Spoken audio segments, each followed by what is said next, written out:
আগামী 26 ফেব্রুয়ারির নির্বাচনের জন্য তখন একটি মহল থেকে ষড়যন্ত্র শুরু হয়েছে।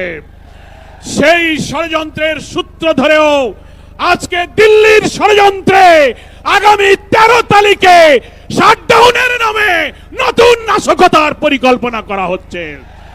এই সুযোগ বন্ধ করে আমরা সরকারের কাছে আবেদন জানাতে চাই, যারা দাবি করছেন একদিনে গণভোটার জাতীয় নির্বাচন হবে, আমরা বাংলাদেশের সকল সংবিধান বিশেষজ্ঞ একমত।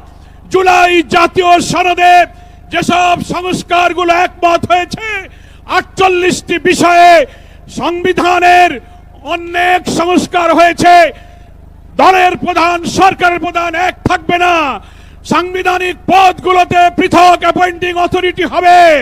দ্বিকক্ষ বিশিষ্ট পার্লামেন্ট সহ যা যা সংশোধন হয়েছে গণভোটে, তা যদি আইনি ভিত্তি না হয় তাহলে কিসের ভিত্তিতে জাতীয় নির্বাচন হবে?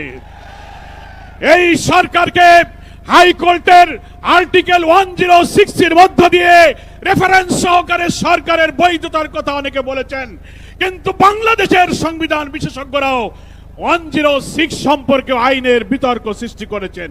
ফলে একমাত্র গণভোটের মধ্য দিয়ে জাতির আকাঙ্ক্ষা পূরণের যত সংস্কার হয়েছে তার আইনি ভিত্তি দেওয়া সম্ভব। তা না হলে জাতীয় নির্বাচনের বৈধতা, এই সংস্কার কখনো পূরণ হবে না।